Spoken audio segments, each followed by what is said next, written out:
My resentment was tempered by several facts. First, the overwhelming fact that our lives were entirely in the claws of Nidhogger. Second, the fact that we were standing atop a pile of treasure so vast that to count it, I'd have to figure out a number that came after gazillion. We were going to be sacrificed on an altar worth more than many major countries. And the strangeness of that, coming as it did directly at the heels of our escape from the half-living, half-dead, all-dangerous Hel and her charming brother, the Midgard Serpent, took some of the steam out of my purely personal resentments. I gotta say, David, I'm not entirely sold on your anger management program here, but I guess if it works for you. I looked into your eyes and saw a world that does not exist. I looked into your eyes and saw a world I wish I was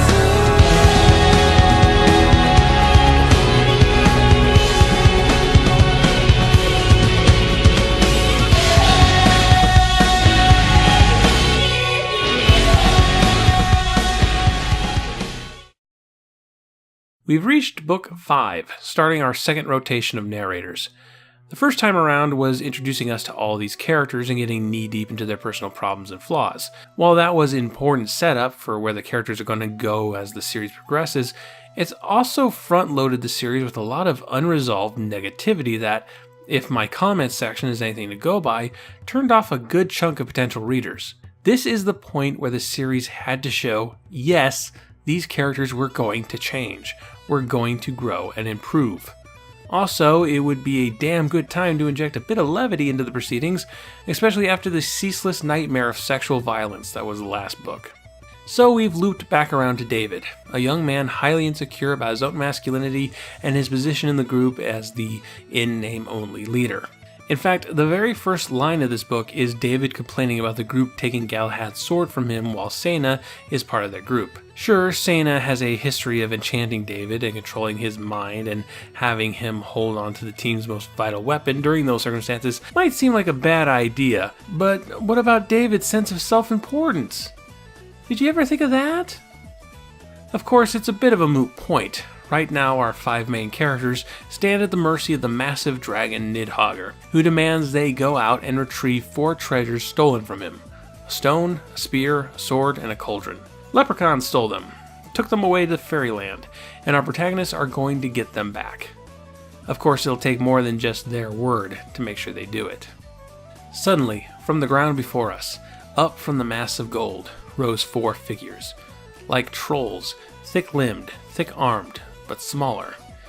Or did they just look smaller with Nidhogger as a big screen backdrop? Each held in his rough, 3-fingered paw a ruby, glittering blood red. Each ruby was the size of a fist, larger, the size of a human heart. The trolls held them out so that the rubies lay in their palms like offerings. "You're going to pay us?" Jalil wondered. Nidhogger laughed. The noise of his laughter became a physical force that sucked the air out of my lungs. And then, as we watched with horrified fascination, the 4 rubies began to beat, beat, beat. And inside my chest I felt a sudden stillness, a quiet, an absence no man has ever felt and lived to tell of. My heart, my living, beating heart, was in the hands of Nidhogger's troll. The ruby was in my chest. Aw, neat, we're crystal gems now! Yes, the dragon steals their hearts and replaces them with rubies. Rubies set to explode in 6 days if they haven't returned his treasures by then. Interestingly enough, Sena doesn't get one. She's left alone. With their instructions given, our protagonists make their way out of the tunnels and out into the world above, which despite the trouble they're in, they find it a great relief. And it's not bad. They seem to have gone away from the muddy English countrysides and have stumbled into a serene woodland glen. However, this peaceful moment is interrupted when 3 satyrs show up and try to gang rape a nymph. I promise, guys, there's not nearly as much sexual violence in this, which is just hang in there. The satyrs are basically drunk frat boys who can't stay focused. First they're after this nymph, then they get gross with April and Sena, and then one of them is all, "You got a pretty mouth," with David, which sets him off, threatening the satyrs with Galahad's sword. He has the sword now, by the way, but the satyrs are unfazed. Eventually, one of them just charges David, who reflexively slashes the creature in two. This doesn't kill the creature. It seems that satyrs are made of solid rubber, and the bottom half just runs away while the top half looks around confused. Our protagonist and the nymph, whose name is Adalia, slip away in the confusion. "Will you be okay if we leave you here? I mean, do you think the satyrs are gone?" "The satyrs are surely gone. They have long since forgotten about me and will return to drunkenly chasing shadows." "Cool. Then I guess we'll see you around. We have a mission, sort of." "A quest?" "Absolutely, a quest. We have to find Fairyland." "And don't mention San Francisco," Christopher said. I miss Cassie.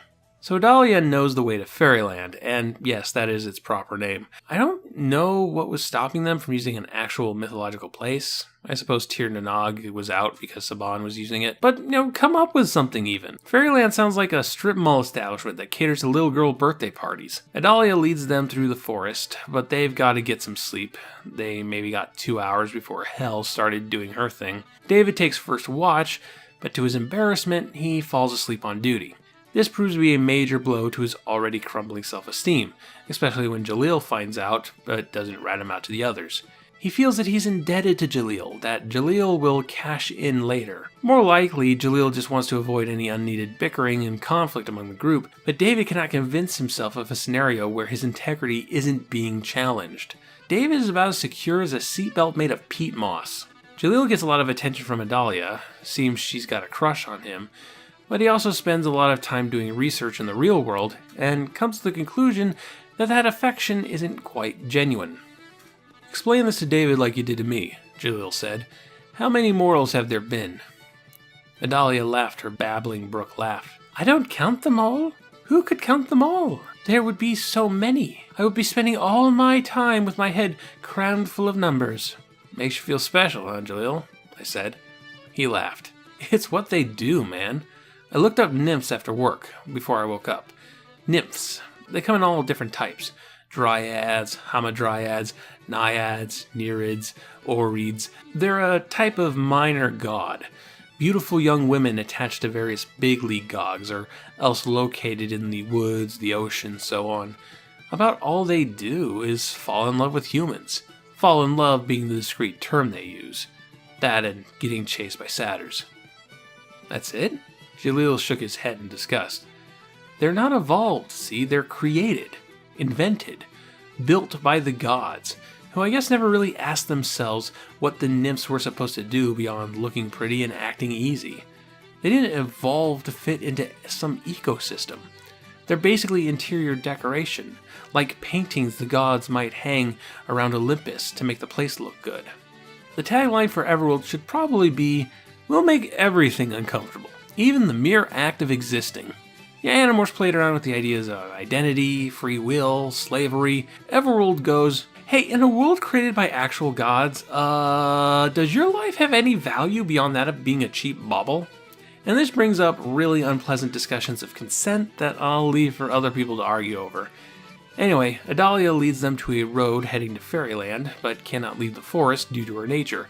So our protagonists, and the lower half of the satyr that just won't leave them alone, starts heading down it.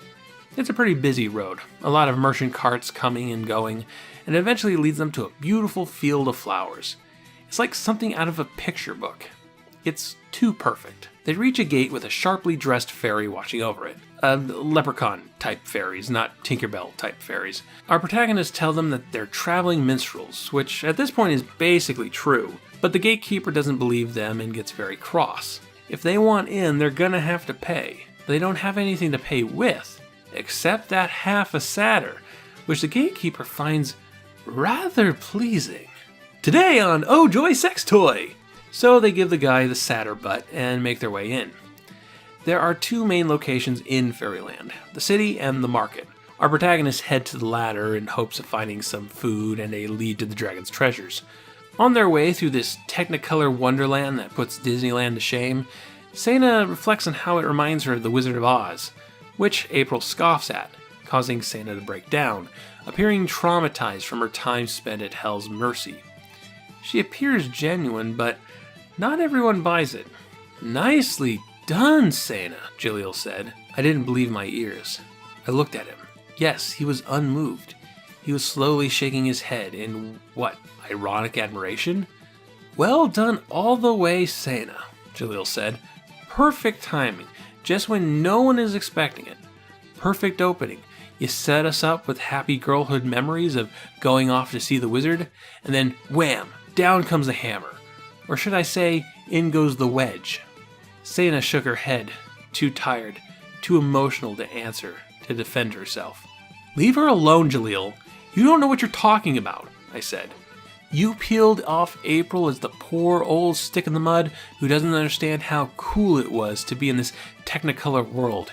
Then you bang the wedge in with some sob stories. You make April look like an insensitive, self-righteous jerk. And you're poor, pitiful Sena, with David as your protector." "Damn it, Jaleel, knock it off," I yelled. He smirked. "Perfect, isn't it? See, we were getting along too well. Now April's been demonized, David has stepped back into his role as Sena's boy, I look like a cold-hearted creep, and Christopher's been punished for giving the witch grief. She's so good, she should be teaching this stuff." Was that a shadow of a smile on Sena's lips? No, surely not. No. There were real tears in her eyes. She was one of us in the end. And yet, a nagging voice reminded me, as I unconsciously pressed my hand to my silent chest, there were 4 rubies, not 5. The last 4 books have been dedicated to defining these characters, and while it has been a wholly unpleasant ride, this is when the established character dynamics start to pay off. David, the insecure wannabe hero, Christopher, the hateful bad comedian, Jaleel, the cold surgical calculator, April, the emotionally driven, and Sena, who holds her cards so close to her chest that no one really knows when she's ever telling the truth or not. The conflict doesn't just derive from the external dangers of Everworld, but the mere presence of these jarring personalities rubbing up against each other. This scene works like gangbusters because the series put in the time to make sure each and every one of our protagonists is well defined. When people say that Everworld gets better as it goes, this is one of the main reasons for it. So they reach the marketplace, which is a melting pot of different Everworld races and cultures, moving around dozens of different currencies, of which our protagonists have none of. They manage to buy lunch by selling some of their odds and ends as scrap, but their resources end there. It's then that David comes up with a plan. What if we walked into the center of the crowd and screamed that we were interested in buying the 4 treasures? Remember in Raiders of the Lost Ark, when Indiana Jones walked right into the middle of the Nazi camp and screamed, "Yo, where's the Ark of the Covenant at?" Yeah, me neither. And it goes about as well as you'd expect. A bunch of fairy law enforcement surround our protagonists and beat them into submission. Even in Everworld, cops are right assholes.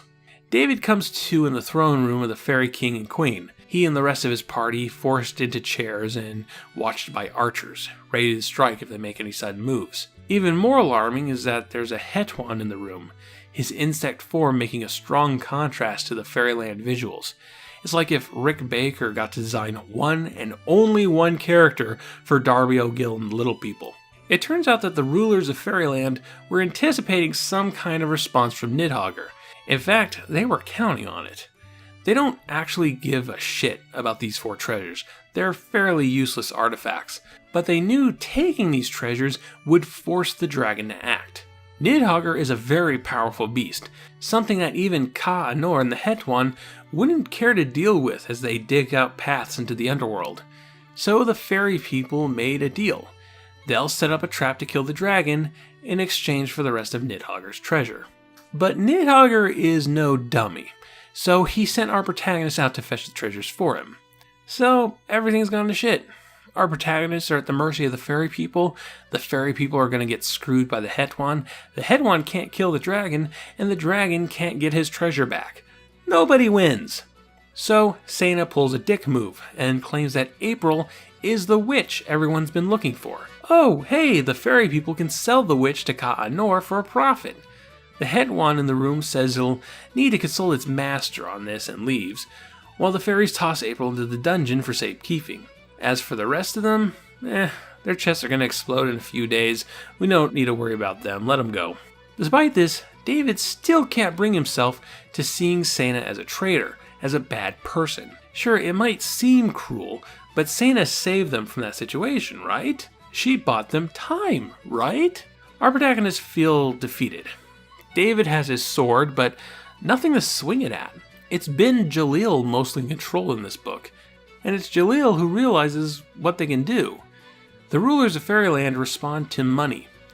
This appears to be the central economy of Everworld, so maybe they can play the money game to buy April and the 4 treasures back? But how do 4 stinky kids get enough money in a couple of days?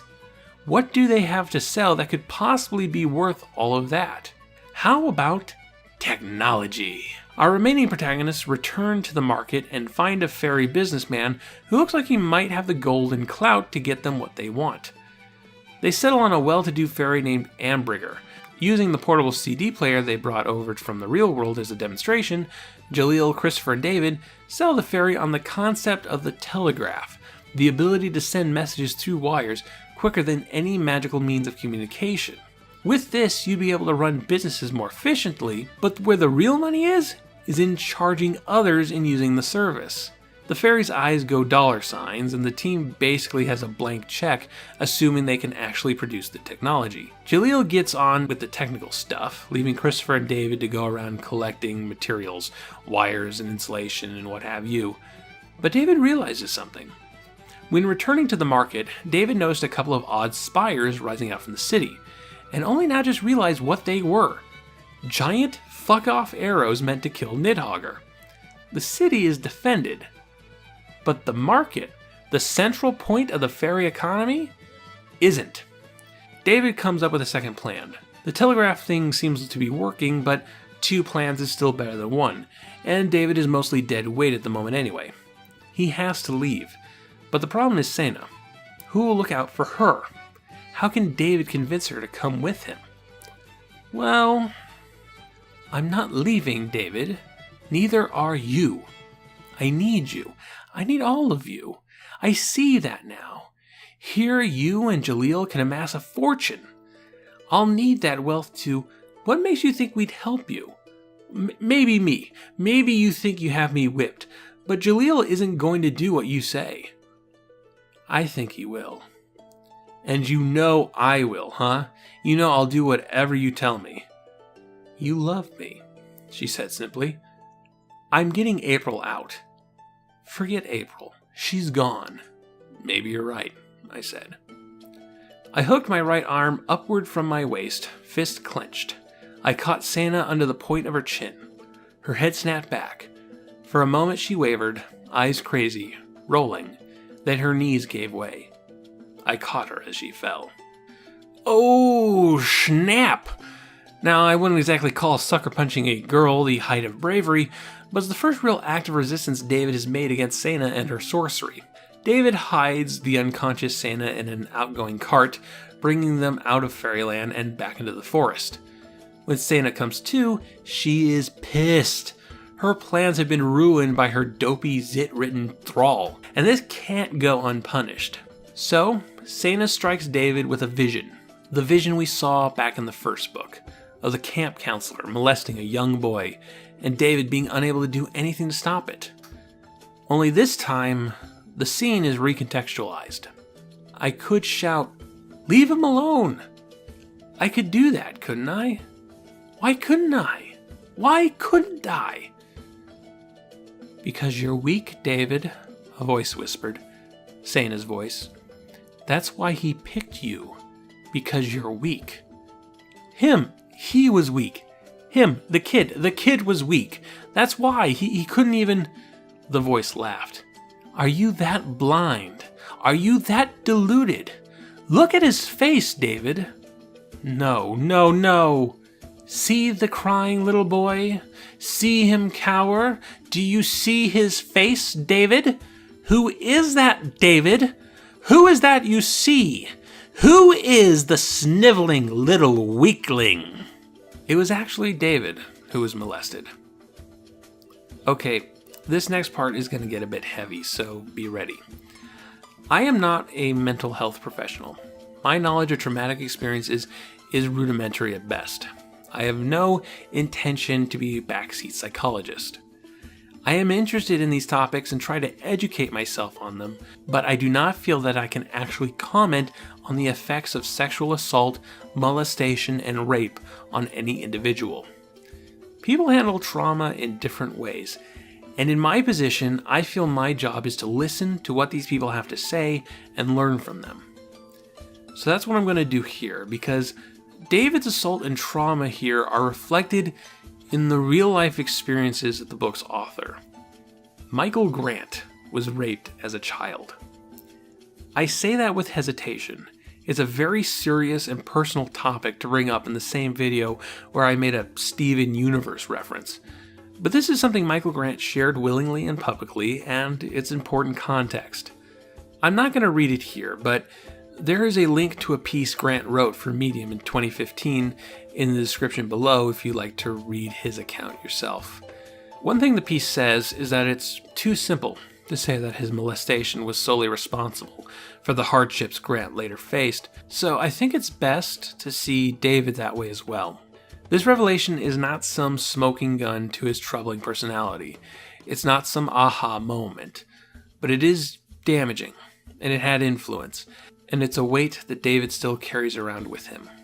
When the vision ends, and David is left on his own, he reflects on all of it. And knowing what we know, these could very well be Michael Grant's unfiltered thoughts. It's funny, we're free, we make choices, we weigh things in our minds, consider everything carefully, use all the tools of logic and education, and in the end, what we mostly do is what we have no choice but to do. Makes you think, why bother? But you bother because you do, that's why. Because you're a DNA brand computer running Childhood 1.0 software. They update the software, but the changes are always just around the edges. You have the brain you have, the intelligence, the talents, the strengths and weaknesses you have from the moment they take you out of the box and throw away the styrofoam padding. But you have the fears you picked up along the way. The terrors of age 4 or 6 or 8 are never superseded, just layered over. The dread I'd felt so recently, a dread that should be so much greater because the facts have been so much more horrible, still could not diminish the impact of memories that had been laid down long years before. It's that way all through life, I guess. I have a relative who says she still gets depressed every September because in the back of her mind it's time for school to start again. She's my great aunt. The woman is 67 and still bumming over the first day of school 5+ decades ago. It's sad, in a way, because the pleasures of life get old and dated fast. The teenage me doesn't get the jolt the 6-year-old me got from a package of Pop Rocks. The me I've become doesn't rush at the memories of the day I skated down a parking ramp however many years ago. Pleasure fades, gets old, gets thrown out with last year's fad. Fear, guilt, all that stuff stays fresh. Maybe that's why people get so enraged when someone does something to a kid. Hurt a kid, and he hurts forever. Maybe an adult can shake it off. Maybe. But with a kid, you hurt them, and it turns them, shapes them, becomes part of the deep underlying software of their lives. No delete. I don't know. I don't know much. I feel like I know less all the time. Rate I'm going, by the time I'm 21, I won't know a damn thing. This is the first real moment of clarity for David since getting dumped into Everworld. It's a terrible truth, but a truth that David has been hiding within himself for who knows how long. Like all things psychological, it doesn't work this way for everyone, but I can recognize the tear off the band-aid approach to self-healing. It's something I've experienced myself, just not on the issue of child abuse. It's like David is finally able to breathe again, and with this newfound strength, he truds on along back to the realm of Nidhogger. Oh, but first he gets the flu. This kind of comes out of nowhere. David lays down for a rest, wakes up with a major fever, and spends a good day slipping in and out of consciousness, balancing between Everworld and the real world at a rapid pace. It's pretty freaky. Eventually the fever breaks and David makes his way down the tunnels back to the dragon's lair. The pitch is simple. The fairies assumed you'd attack the city and set up weapons accordingly. The market has no such weapons and is incredibly valuable to fairy society. You attack that, you can pretty much bargain for whatever you want, which in this case is 4 treasures and April's freedom. It takes a bit, but Nidhogger is eventually convinced, and he lets David ride him all the way back to the Fairyland market. Sure, this is triggering some How to Train Your Dragon fantasies for my younger audience. Me, I'm a never-ending story kid. Falcor! They arrive and start to make a mess of things, just enough to get the king and queen to give the dragon audience. The king and queen hand over the treasures in April, and for good measure, Nidhogger fries the Het-One servant. The hearts of our protagonists are restored. Oh, if you want to know why Sena's heart wasn't replaced, according to the dragon, her heart was too tough. It would take something like a diamond to replace it, and Nidhogger is just that much of a cheapskate. Well, it doesn't matter now. Sena is gone, but April's back. The Het-One have been given a setback, and the whole telegraph thing means our heroes finally have money. It's not exactly the prettiest victory, but it's a victory all the same. Our protagonists are pretty pleased with themselves as they leave Fairyland, but they didn't bother to ask where the roads went. Before they realize it, they find that they've stumbled into the land of Ka-Anor. Seriously, guys? Like, you couldn't have put up a sign? Follow up. I don't want to make any conclusive statements until I've reread the rest of the series for this project, but I think this is my favorite Everworld book. That opinion might change, and I think part of this is because it's kind of an emotional breath of fresh air after the dire, depressing uncomfortableness that was Everworld 4. So what does this book do differently? Well, for one, it's actually a complete story. It begins by establishing a conflict. The characters make attempts to resolve that conflict. They fail a few times but eventually succeed, and the conflict is resolved before the final page. Before this, the plot kind of just meandered and did its own thing. Books were ending with narrative arcs unfinished, or narrative arcs finished but there were 50 pages left. So we just gotta fill it in with stuff. There's a place for that kind of structure, but I'm not sure this was that place. Everworld number 5, Discover the Destroyer, feels complete. And then there's the fact that we're finally starting to see these characters grow. I realize that you've got to establish how not grown a character is before they can grow, but the one narrator a book got to establish everybody, and also, by the way, we're releasing books every other month instead of every month thing, has delayed that character growth perhaps too long. Sure, it's not so bad if you marathon read these short novels over a week, but originally we had 8 long months of David being absorbed in toxic masculinity before he made any effort to improve. I'm glad we're finally there. I'm glad David is starting to recognize Santa's manipulation. I'm glad he's finally able to admit that what happened in that cabin was not his fault. And I'm glad he's starting to realize that maybe he doesn't have to prove himself with acts of bravado. The book makes a lot of mention of Galahad's sword. For David, it is symbolic of power and leadership. To wield this sword is to be a strong man. Yes, the sword is a penis. Good job, Freud. However, David only manages to use it once in this book, against the satyr, and it proves to be a confusing and ultimately impotent gesture. Instead, David saves the day by outthinking the leaders of Fairyland. He finds strength outside of his weapons. It's not a straightforward brains versus brawn message. His plan still requires a dragon to fuck up a market square. Instead, David is learning that strength is not about prowess in combat. It's intelligence, it's compassion, it's doing what needs to be done, and it's admitting the truth to yourself. The material concerning David's encounter in the cabin is as tragic as anything else in this series, but the book offers empathy and a light at the end of the tunnel. This book also has a lot more levity, a lot more humor than previous entries. Between the Satterbutt running around aimlessly, the manufactured nature of fairyland, and the introduction of a modern technology to a fantasy setting, gives this book a distinct Discworld flavor. It's not Terry Pratchett levels of witty, few things are, but these are some very welcome chuckles into a series that so far has mostly been about rape. This is a book you're actually kind of comfortable recommending to people. I really only have one significant issue. The whole episode of David getting sick was well written, but it came out of nowhere, resolved itself without input, and contributed little to the overall story. It felt like an excuse to delay David and get things down to the wire. It stuck out in what's otherwise a pretty tightly structured little book. I really, really like Everworld number 5, Discover the Destroyer. Sometimes you just gotta leave it at that.